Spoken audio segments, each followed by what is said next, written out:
Welcome to The Bottom Line. My name is Scott Schweitzer. I am your host, and I have with me a special guest, Patrick Clark, one of our writers from the Morning Chalk Up. What's going on, Patrick? Nothing much, another day. And we are going to preview the Mid-Atlantic CrossFit Challenge. You actually had an article in this morning's newsletter about how that came to be. Do you want to share a little bit of that article with us? Yeah, I was able to talk to Wilson Pock. He's the director of the MACC, and we talked about just the MACC itself, how it's evolved from just a local competition in the DC metro area to sanctional to a semifinal, and the interesting path it got to get there to where they're at now, where in about 2 weeks he's going to have some of the best in the sport there. And the main thing that kept on coming back to was the reason why the MACC is where it's at now is because of 12 Labors CrossFit. And that's the affiliate that actually runs that event. And the people that are involved in the MACC, they've been around since that first event they had, I think 9 years ago. So yeah, basically the piece is more about just how the community has rallied around this event, and by community I meant their local community, and and an extension to volunteers that have seen that and now are heading to Knoxville, Tennessee to throw this event. And whenever we talk about CrossFit, we always seem to come back to community, right? Mm-hmm. Yep. It shows you how important the aspect. I mean, it doesn't matter. You talk about the sport, but the sport has a big part to deal with the community and vice versa. Yeah. And so you said Knoxville, Tennessee. So the event is going to be May 28th through the 30th in Knoxville, Tennessee at the Thomas Boiling Arena. And that's on the University of Tennessee campus, correct? It is. Go Vols. There we go. And so let's get into the competition a little bit. There's a lot of former champions at this event. Yeah. We got, 5 champions, actually. You have Tia, who obviously is the reigning, defending fittest woman on earth. And then, of course, you have Rich Froning and all his individual and team accolades. And they're actually the defending champions. And then you also have Ben Smith, who was the champion in 2015. And then you have Haley, who won a games championship her last year in 2018 as a team competitor. And then a person that just came out of nowhere this year was Angelo DeSecchio, who won the 16 to 17 division back in 2017. Yeah, so it's a pretty stacked field. Let's look at the men's division just to kind of start off. We have Scott Panchek, Justin Madero, Samuel Quant, Travis Mayer, Travis Williams, Ben Smith. That's 6 legit CrossFitters and only 5 spots. Yeah, someone's going home disappointed. And those are just the 6 you mentioned, but there's still a field of 24 highly capable athletes. But just those 6 that you named right there, 2 of them were on the podium last year at the end of the season, and in Quan and Medeiros, they finished 2nd and 3rd. Yeah. So who do you think it does not make it in? Ooh, it's tough, but I mean, just knowing what I know about the MACC and how they program, they typically program a lot of higher end strength, as well as just grunt work, and they throw in a lot of high volume gymnastics. So just knowing that's how they kind of run their programming. And that's how Luke Espy, who's a former games athlete himself on a team, how he programs. I have to say, just knowing that, I think Medeiros might be the odd man out. And I hate to say that because he's such a rising star and he has so much talent. But I think when you stack up that field, a lot of those workouts, it favors someone like Travis Williams. It favors someone like Travis Mayer and, Samuel Kwan, and especially Scott Panchek. So looking at the field, other than those 6, any dark horse candidates to kind of mess up the party? Yeah, I think Connor Duddy. I think he's definitely someone to keep an eye out. He finished 32nd in the North in North America out of the quarterfinals. He's definitely someone to keep an eye out on. And then another name, and hopefully his name is Josh Woodhall. He's he's a comp train athlete. He a remote comp train athlete, and he's been around the sanctional circuit for a while, and I've been able to see him in person. But he's a guy to keep an eye out on. He's pretty well balanced in a lot of the a lot of the disciplines in CrossFit. Well, let's go to the women's field real quick. And that got shook up when Tia Toomey got moved from the online Atlas Games competition to the in-person Mid-Atlantic CrossFit Challenge. And so that takes away one of the spots you would assume, since she is the defending champion. Yeah. I mean, it was already a stacked women's field to begin with. I mean, you had, if you include her, you have 7 of the top 10 who finished in the games last year. 7 of the top 10. I mean, so not having her in there, you had 6, and there's only 5 spots, and that's not counting some of those other athletes who are up and coming. Like someone like Fee, or just any of those athletes that got that draw into the semifinal.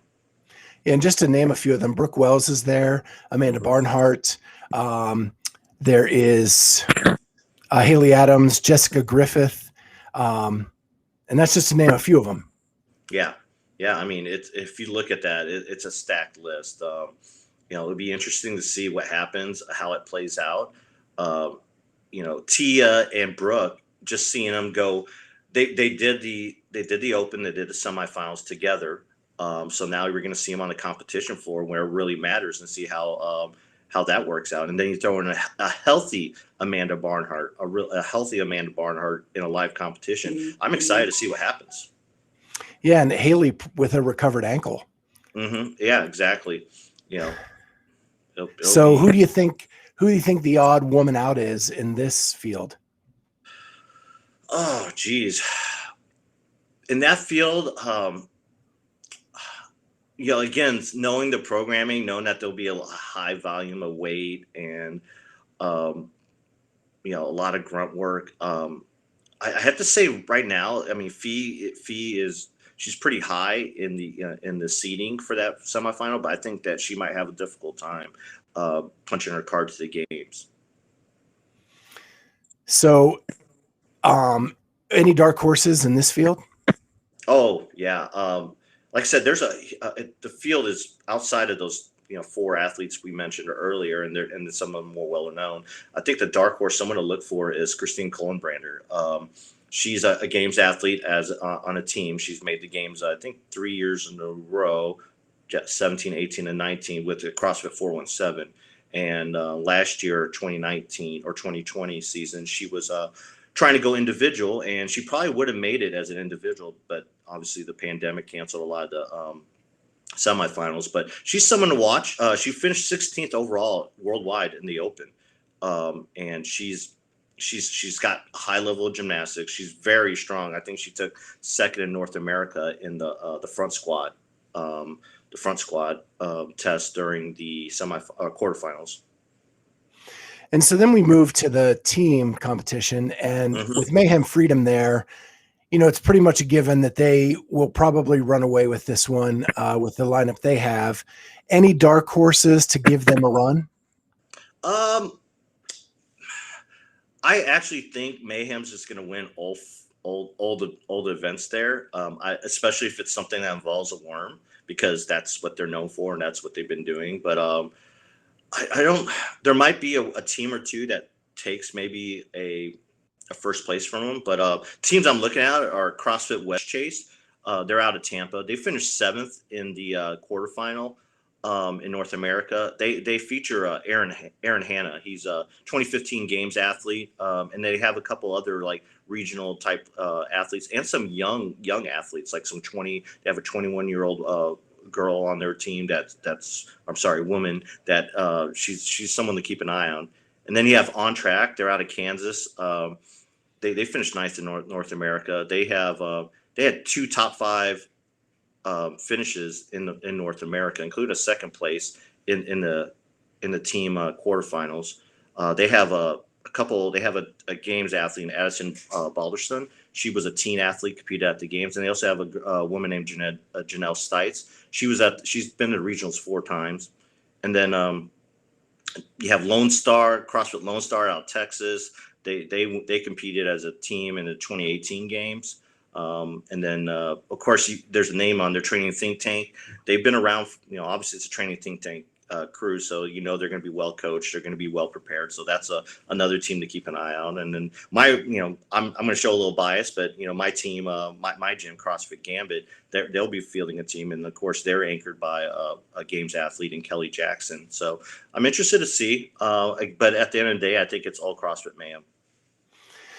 So they are allowing spectators at this event, a live CrossFit event. What protocols do they have in place just to keep the spectators safe? Well, Wilson, this was very high on Wilson's list of things that he needed to secure to make sure that this event happens. And though they moved the event from the DC area to Tennessee, and Tennessee are known for their relaxed protocols when it comes to COVID. It didn't matter. Wilson still wanted to put on a safe event, an event that people can spectate. So some of the protocols you're probably going to see or will see is when you're indoors, everyone will be wearing a mask. The only people that won't be wearing a mask will be the athletes when they're actually on the competition floor. So the judges, volunteers, and fans, they'll all be required to wear a mask unless they're eating or drinking. They'll be practicing social distancing, and they'll be allowing 5,000 people into the arena, and those 5,000 will be spread out throughout the arena in pods of 2, 4, or 6, depending on their tickets. And then for the athletes and the volunteers, they're all required to take a test before they arrive into Knoxville. Once they get in Knoxville, they'll take another test as well. If they've been vaccinated, they just have to show their vaccination card, and But there's a couple other things. There'll be stations for hand sanitizer and stuff like that throughout the arena, and also outside in Vendor Village. Well, the bottom line, who do you got winning all 3 divisions? Oh gosh! All right, so the women, you just got to go with Tia, but I don't think Tia wins it in a landslide. I think it's going to be close because you have someone like Amanda, Haley, Brooke. They're going to take some points away, and we don't know how the seeding is. There could be a chance that Tia, first couple events, is in the first heat in one of the outside lanes. So, if that's how they end up doing that, then she's going to be competing against people outside of the top 4. So who knows? But knowing her, she'll still bring it. But I have her winning, but not a blowout fashion as most people think it might. On the men's side, I gotta go with Scott. Scott just looks really good right now. Of course, he had that whole year of training with Mayhem, and then on top of his own training, and I think that was good for him to have a year off. And again, knowing what they might program and the type of programming, it favors someone like Scott, where he's really good at cycling heavy bars, and he's really good at gymnastics, and he's really good at grunt work. So I think this is something that favors Scott Panchek, and I think he's a favorite choice amongst the people to take over the throne that Matt left. So I'm not sure a year working out with Rich Froning is a year off, but we'll give that to you. Yeah. True. But his body's a little recovered from not competing in as many competitions. But you're right, yeah. And on a team, I mean, you just got to go with Mayhem, hands down. I don't see anyone giving them much of a competition, not just in the semifinal, but the games. And unless they just don't show up, and they just don't show up for registration on Wednesday or Thursday, I don't see them having much difficulty winning punching their ticket to Madison. Yeah, I have to agree with you on the Mayhem team. I think that's a lock. I'm going to go with Travis Mayer. I think this is his year. And as you described the programming, his strength numbers are shooting through the roof. And I think he's ready to take that on. And then I'm going to go with Amanda Barnhart because she's an Ohio girl. And just to be a little contrarian to the Tia pick, but because Tia is just amazing. But I'm going to go with Amanda for this one just to root for my home state girl. And that's not a bad pick. Who knows? Like I said, we don't know how their program. I mean, it could be one of those things where the proven programming, they're tapering right now and preparing themselves for the games. Whereas, Bergeron's might be at their peak right now. We don't know. But Amanda's a really good pick, and the programming really favors someone like her. All right. Well, thank you so much, Patrick, for joining us. And this is the bottom line, and we'll see you next time.